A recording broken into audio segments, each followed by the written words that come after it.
¿Cuántas veces han escuchado la expresión abogado del diablo? Seguramente esta expresión les recordará una película de 1997, con el grandísimo Al Pacino y con Keanu Reeves y muchos otros actores, entre ellos Charlize Theron y Connie Nielsen.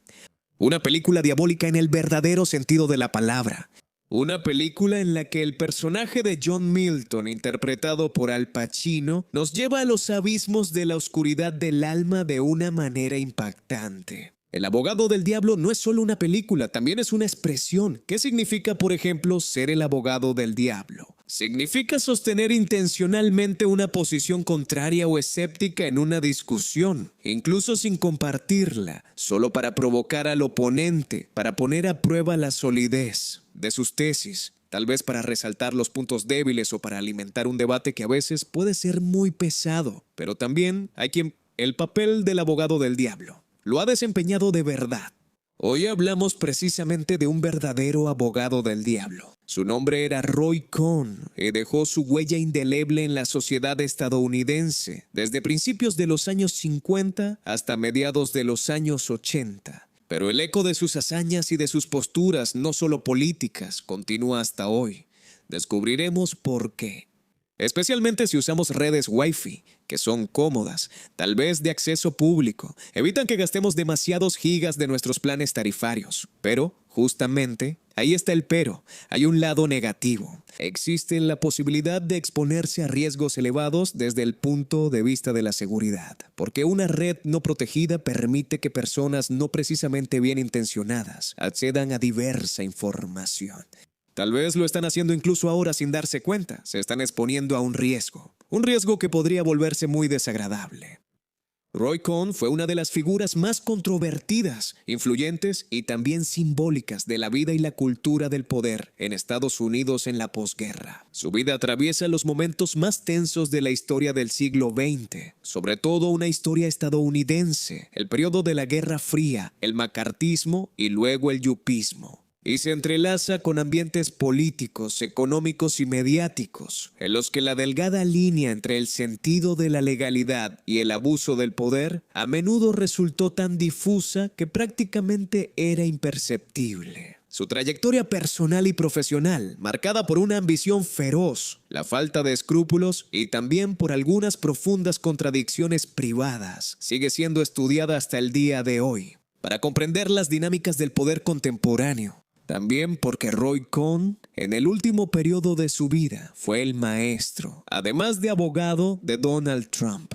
Pero veamos sus orígenes. Roy Marcus Cohn nació en 1927 en Nueva York, dentro de una familia judía bien conectada en los circuitos de poder de la ciudad. Su padre era un juez respetado, y eso le garantizó al joven Marcus un acceso rápido a relaciones influyentes y cierta familiaridad con el mundo del derecho, además del de la política, ya que creció en este ambiente sumamente privilegiado. Roy Cohn desarrolló desde temprano un carácter competitivo y una fuerte ambición personal.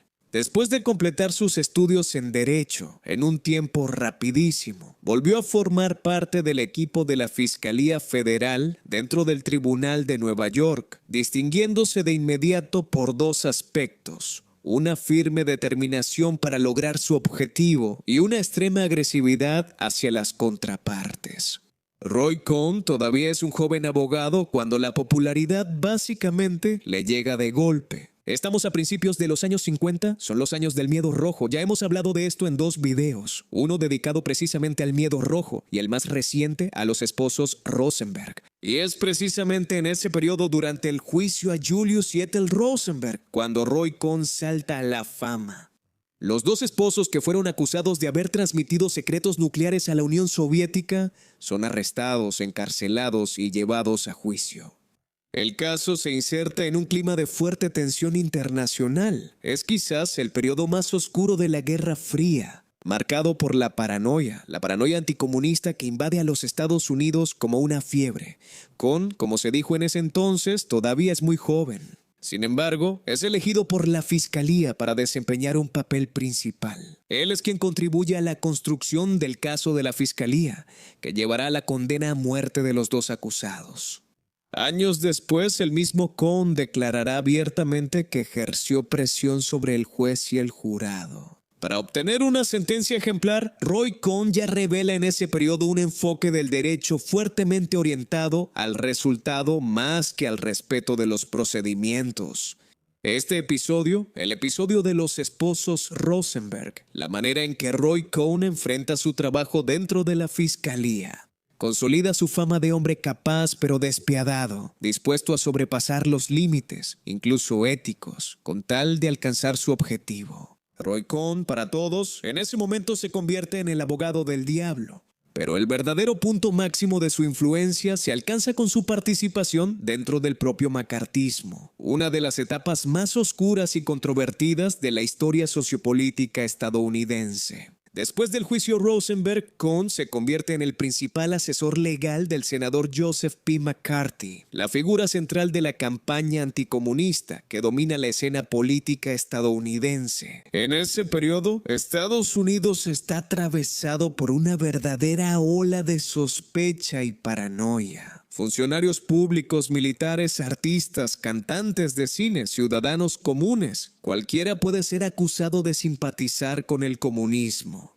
Incluso basándose en pruebas frágiles, suposiciones, sugestiones, por no decir pruebas inexistentes o fabricadas a propósito. Uno de los principales artífices de este asunto es precisamente Roy Cohn, quien participa activamente en las investigaciones y los interrogatorios, destacándose siempre por el uso de métodos extremadamente agresivos. Sus audiencias, tanto de los sospechosos como de los testigos, se llevan a cabo de manera intimidatoria, con el objetivo de obtener confesiones o de poner públicamente en aprietos a los acusados. Su estilo contribuye a crear un clima de miedo generalizado. La simple sospecha puede destruir una carrera o una reputación, y no importa que todo luego se desmorone ante la evidencia de la falta de pruebas. El macartismo en ese periodo no es solo una campaña política, es un fenómeno social que afecta profundamente la cultura estadounidense. Limita la libertad de expresión, la que está garantizada incluso por la primera enmienda de la Constitución, y alimenta una autocensura generalizada. Uno de los episodios más significativos de esta etapa es el enfrentamiento entre el equipo del senador McCarthy y el ejército de los Estados Unidos. Es un episodio que pasa a la historia como las audiencias Ejército McCarthy de 1954. En esta ocasión, Roy Cohn es acusado de ejercer presiones indebidas para obtener tratos de favor para uno de sus colaboradores. Las audiencias son transmitidas por televisión y seguidas por millones de estadounidenses. Se convierten en un momento crucial, podríamos decir, un punto de inflexión. La opinión pública, al observar directamente los métodos utilizados, comienza a percibir al senador McCarthy y a todo su séquito como un grupo de politiqueros, carentes de escrúpulos, carentes de moral y, en cierto modo, abusivos. Hay una pregunta que se le hace a McCarthy en cadena nacional. ¿No tiene usted, senador, sentido de la decencia? Esa misma pregunta, que hace reflexionar a millones de estadounidenses pegados al televisor, provoca el final de la carrera de McCarthy, su declive y, junto con esto, el desmantelamiento de la política macartista y de su equipo. Un equipo que se desmorona porque incluso Roy Cohn pierde el papel central que había logrado conseguir dentro de los entresijos del poder en Washington. Pero el final de esa experiencia política tampoco marca el fin de la influencia de Roy Cohn en el sistema legal de Estados Unidos. De regreso en la ciudad de Nueva York, Cohn logra reinventarse como abogado y construye una carrera de enorme éxito. En esta nueva etapa se convierte en el abogado de referencia para una amplia gama de clientes muy poderosos y obviamente con gran disponibilidad de dinero. Hay empresarios, hay políticos, hay celebridades, hay figuras incluso controvertidas, incluidos algunos mafiosos.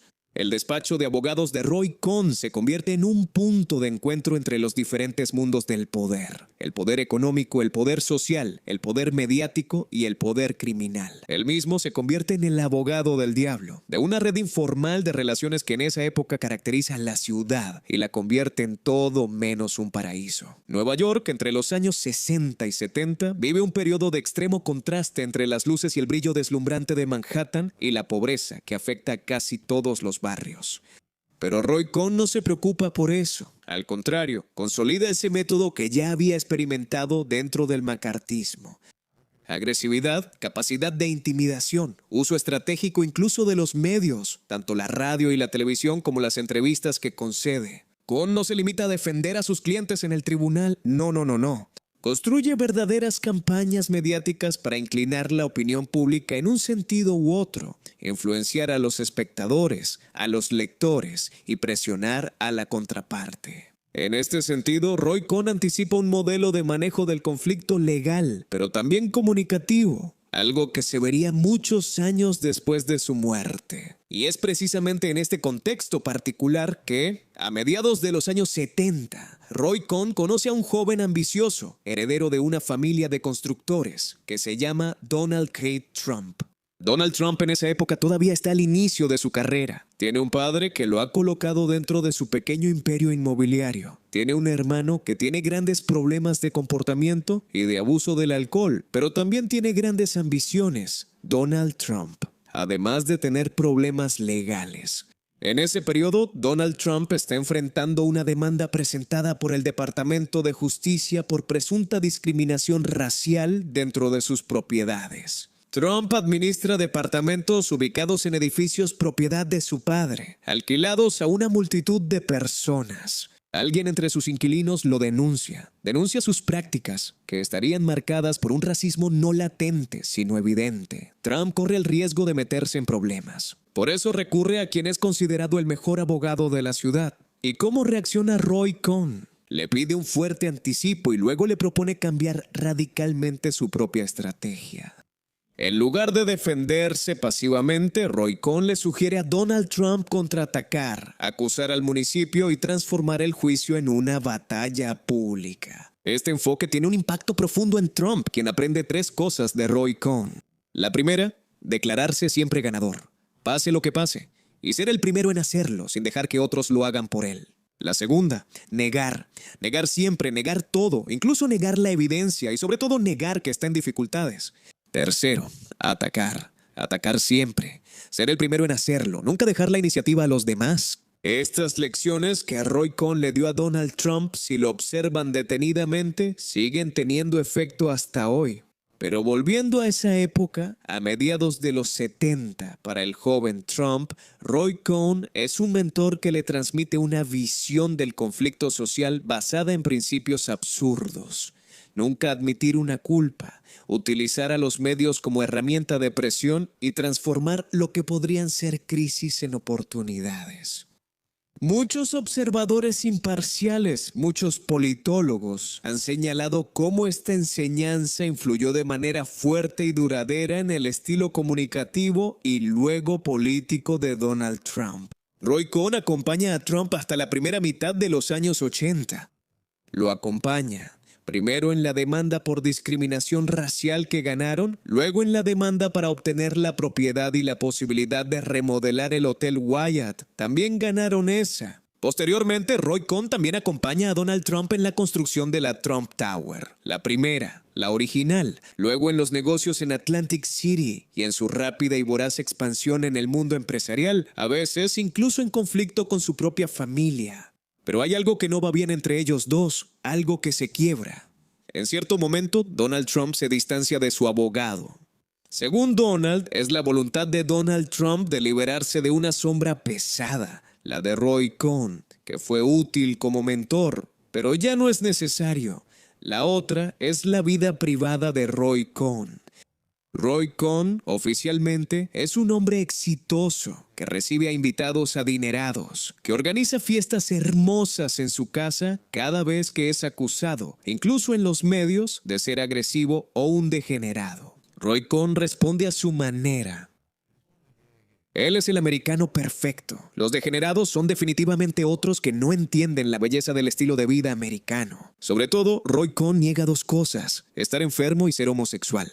Lo niega hasta el final, hasta la muerte. Ambas cosas. Algunos de sus amigos dirán que Roy Cohn no era exactamente homosexual. Era un hombre que amaba tanto el poder que se excitaba con la idea de someter sexualmente a otros hombres.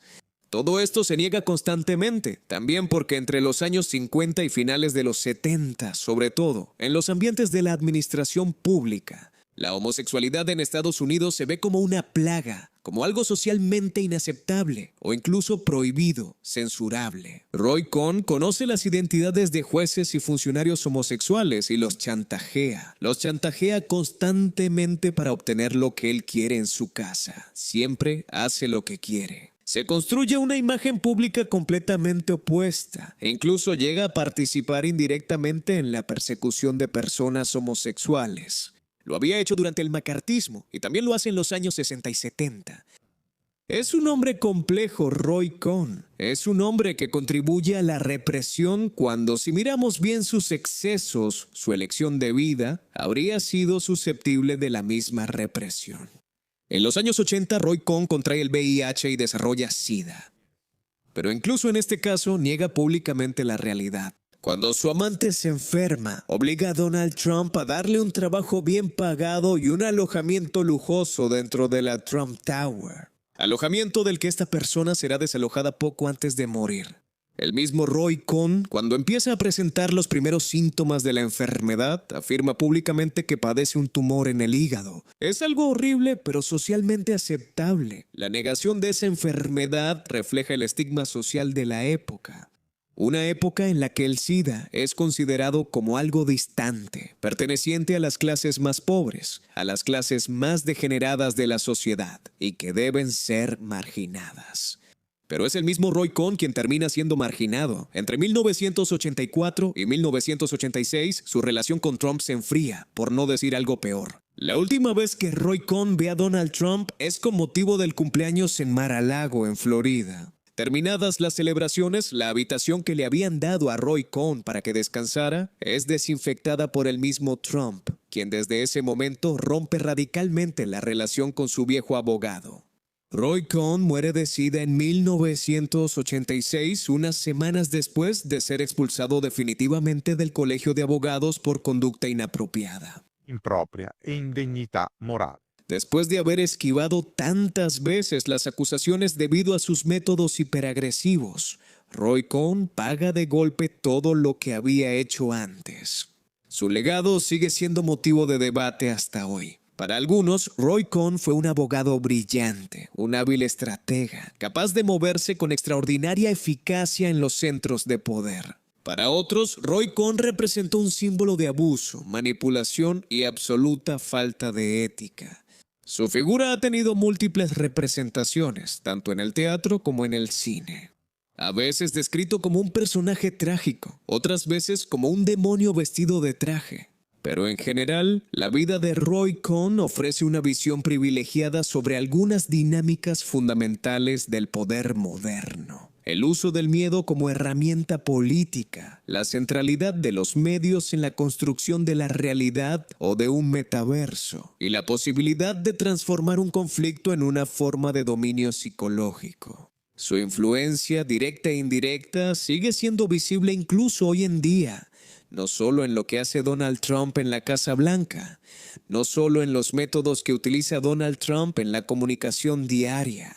Roy Cohn, de manera involuntaria, fundó una escuela de comportamiento agresivo, perturbador e intimidante, y se ha convertido en una figura clave para comprender el presente y quizás también el futuro de la política de la comunicación.